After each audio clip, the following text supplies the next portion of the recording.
Hi friends, welcome. Good morning. Myself Vipul Patel on behalf of Merchant Engineering College. આપણે આજે 6 સેમેસ્ટરમાં ICPS સબ્જેક્ટમાં last chapter આપણું જે બાકી છે frequency and voltage control method એ જોઈશું. એ સિવાય આગળના ચેપ્ટરોની વાત કરીએ તો chapter 1 introduction, chapter 2 power system matrix and third chapter load flow study. એ 3 ચેપ્ટર આપણે જે વખતે તમને ફિઝિકલ હાજર હતા એ વખતે ચલાવ્યું હતું. જે આપણે પેલા સબ્જેક્ટ હતો આપણો CPDP એના બી લેક્ચરો એમાં કન્વર્ટ કરીને 3 લેક્ચરો આપણે કમ્પ્લીટ કર્યા હતા. Chapter number 4 economic operation and chapter number 6 power system stability. એ બંને વિડીયો લેક્ચરો તમને જેટલા પોસિબલ છે મેક્સિમમ બધા મોકલી દીધા છે, બરાબર. અને અત્યારે આપણું લાસ્ટ ચેપ્ટર કન્ટિન્યુ છે frequency and voltage control method. આ સિવાય બી તમને જે બી કોઈ પેલું મોકલતા રહે છે MCQ એ બી તમે જોતા રહેજો. ઓનલાઈન MCQ GT વાળી એપમાંથી, બુકમાંથી અથવા ઓનલાઈન જે બી કોઈ મળે તમારી એક્ઝામ ગમે ત્યારે બી કન્ડક્ટ થશે તો એ MCQ ટાઈપ જ હશે. એટલે પોસિબલ હોય ત્યાં સુધી MCQની મેક્સિમમ પ્રેક્ટિસ કરજો. કે આજે આપણું ચેપ્ટર છે ફ્રીક્વન્સી એન્ડ વોલ્ટેજ કંટ્રોલ. એમાં ટોપિક છે ઇન્ટ્રોડક્શન. તો why frequency and voltage control needed in power system. શા માટે ફ્રીક્વન્સી એન્ડ વોલ્ટેજ કંટ્રોલ કરવું પડે, એના ફાયદા શું, ના કરીએ તો ડિસએડવાન્ટેજ શું, એની મેથડો કઈ કઈ છે, એ બધું આપણે ડિટેલમાં જોઈશું. કે તો સ્ટાર્ટિંગનો ટોપિક છે ઇન્ટ્રોડક્શન. તો ઇન્ટ્રોડક્શનમાં જોઈએ. In an interconnected power system when number of generator runs in parallel. એ આપણે બધાને ખબર જ છે કે જનરેટિંગ સ્ટેશન હોય ત્યાં જનરેટર બધા પેરેલલમાં ચાલતા હોય. The different generator in the system may be running at different speed depending on the number of pole. એટલે જુદા જુદા જનરેટર એના નંબર ઓફ સ્પીડ અને RPM, નંબર ઓફ પોલ અને RPM અલગ અલગ હોય એ પ્રમાણે ચાલતા હોય.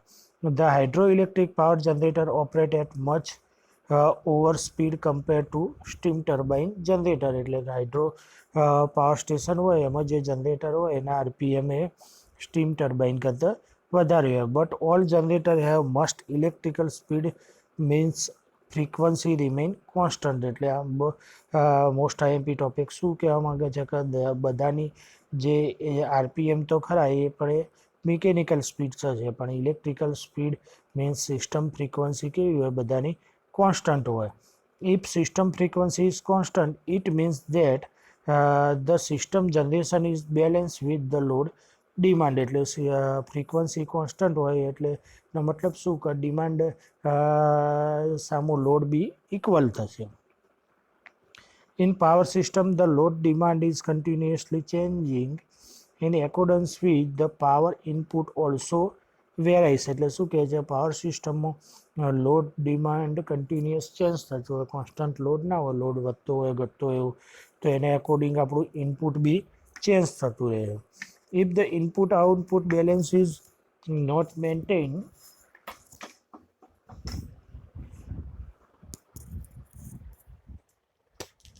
શું કહે છે input output balance is not maintain a change in frequency wills occur. એટલે કે ઇનપુટ અને આઉટપુટનું બેલેન્સ જળવાતું ના હોય તો ફ્રીક્વન્સીમાં ચેન્જ થવાની પોસિબિલિટી છે. So that frequency control is important in power system. That's why frequency control is a very important in power system. કોઈ બી જગ્યાએ આપણું કોન્સ્ટન્ટ લોડ ના હોય, જેટલું ઇનપુટ હોય એટલું આઉટપુટ બી ના હોય, તો એ જળવાતું ના હોય એટલે ફ્રીક્વન્સી બી કોન્સ્ટન્ટ જળવાતી ના હોય. ફ્રીક્વન્સી કોન્સ્ટન્ટ ના જળવાય તો શું થશે, લોસીસને બધા વધી જશે અને આપણી સિસ્ટમ ઇમ્બેલેન્સ થઈ જશે. That's why frequency control is necessary in power system. Hence the frequency of control is achieved through a speed governor mechanism. Speed governor mechanism જે ટર્બાઇનનું છે એની મદદથી ફ્રીક્વન્સી કંટ્રોલ કરી શકીએ. The role of governor is to control the relation between speed and load. ગવર્નરનો role શું છે કે સ્પીડ અને લોડ વચ્ચેનો કંટ્રોલ કરો. If the load on the turbine increase the speed of governor decrease. એટલે કે ટર્બાઇન ઉપર લોડ વધશે તો ગવર્નરની સ્પીડ ઘટશે. એ આપણને ખબર જ છે કે લોડ વધે એમ સ્પીડ કોઈ બી ઘટે. The frequency normally varies by 3% between the light load and full load condition. એટલે ફ્રીક્વન્સી શું કહે છે કે ±3% સુધી ચેન્જ થઈ શકે લાઇટ લોડથી ફૂલ લોડ સુધી. ઓકે, તો આ એનું ઇન્ટ્રોડક્શન હતું. Is necessary in power system. Second topic છે આપણો બેલેન્સિંગ એન્ડ ફ્રીક્વન્સી કંટ્રોલ. એટલે કે balancing and frequency control. Frequency is maintained in an interconnection as long as there is a balance between power generation and load demand.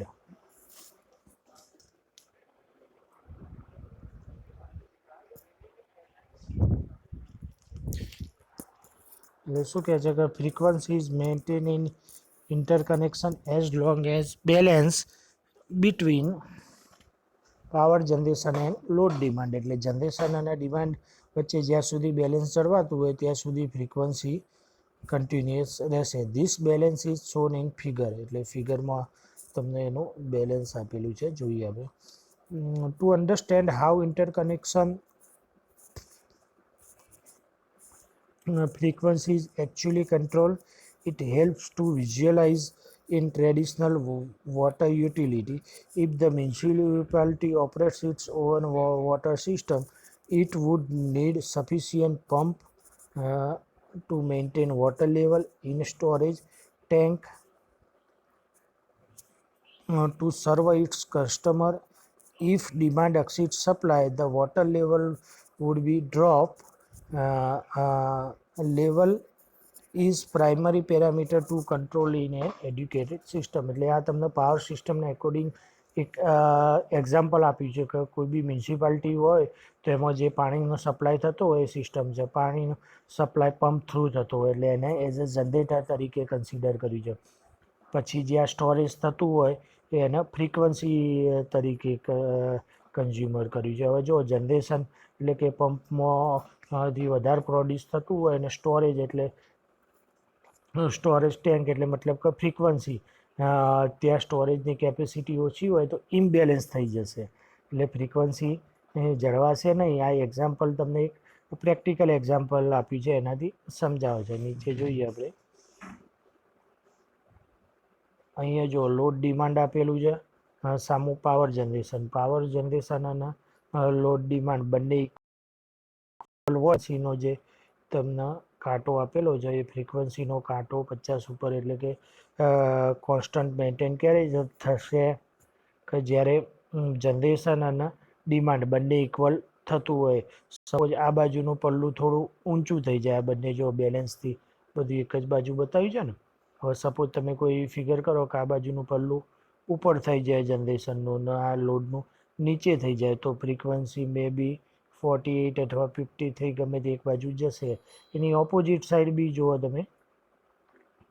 આ opposite side આપણે જોઈએ કે suppose load demand વધી જાય એટલે મતલબ આ પલ્લું વધી જાય તો જનરેશન બી ઓછું થઈ જાય. જનરેશન ઓછું એટલે મતલબ આપ ઘટી જાય એટલે ફ્રીક્વન્સીમાં ચેન્જ આવશે. ઓકે, તો આ રીતનું એક સાદું એક્ઝામ્પલ લઈને તમને ફ્રીક્વન્સી કંટ્રોલની મેથડ સમજાયેલી છે. ઓકે, તો આ રીતે તમે આખું જે સિસ્ટમ છે આપણી ઇન્ટ્રોડક્શન જોયું, પછી બેલેન્સિંગ એન્ડ ફ્રીક્વન્સી કંટ્રોલ, બરાબર. તો એ બંને આ રીતે સમજી શકો છો. શરૂઆતમાં આપણે જોયું કે why frequency control is required. Hydro electrical power station હોય તો એમાં શું થશે, સ્ટીમ જે ટર્બાઇન હોય એની સ્પીડ સ્ટીમ ટર્બાઇન કરતાં વધારે હોય. પછી સ્પીડ એટલે બે સ્પીડ આવે, એક મિકેનિકલ સ્પીડ જે આરપીએમમાં મેજર કરીએ અને આપણે અહીંયા વાત કરી છે ઇન ટર્મ્સ ઓફ ઇલેક્ટ્રિકલ એટલે એ ફ્રીક્વન્સીના ટર્મમાં. તો એ કોન્સ્ટન્ટ જળવાઈ રહેવી જોઈએ. ક્યારે જળવાઈ રહે કે જ્યારે ડિમાન્ડ અને જનરેશન બંને બેલેન્સમાં હોય. જો એવું ના થાય તો શું થશે, ફ્રીક્વન્સીમાં ઇમ્બેલેન્સ થશે. ફ્રીક્વન્સીમાં ઇમ્બેલેન્સ થાય એ પર્સન્ટેજમાં કેટલું હોય તો 3 ±3% સુધી. એટલે 50ના 3% તમે કરી દો તો દોઢ એટલે 48.5 થી 51.5 એના વચ્ચે થઈ જાય, બરાબર.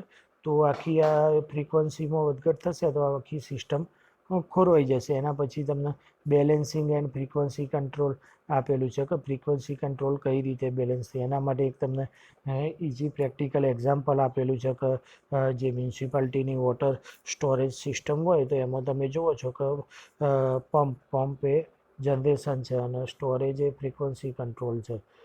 બરાબર, તો બંનેમાં બેલેન્સ જળવાય ત્યારે જ સિસ્ટમ બરાબર ચાલશે. જો જનરેશન એટલે કે મતલબ પંપ સાઈડથી વધારે પાણી નીકળે અને બીજી સાઈડ સ્ટોરેજની કેપેસિટી એટલે ઓછી હોય તો એમ બેલેન્સ થઈ જશે. અહીંયા તમને એક ફિગર બી આપેલી છે, જો અહીંયા એક બાજુ લોડ ડિમાન્ડ અને બીજું પાવર જનરેશન આપેલું છે. બરાબર, બંનેના કમ્પેર એટલે બંને લગભગ ઇક્વલ થશે તો જ એનું પેલું એ જળવાશે. બરાબર, નહીં થાય તો શું થશે? ઇમ્બેલેન્સ થાય તો આ વચ્ચે જે ફ્રીક્વન્સીનું પેરામીટર આપ્યું છે એ ગમે તે સાઈડ એક બાજુ પ્લસ અથવા માઇનસ બાજુ જતું રહેશે. બરાબર, તો આ રીતનું ફ્રીક્વન્સીનું બેલેન્સ જળવાઈ રહે તો જ સિસ્ટમ આપણી કન્ટિન્યુઅસ કામ કરશે. ગમે તે સાઈડ વધઘટ થઈ જશે તો સિસ્ટમ કામ કરશે નહીં. ઓકે,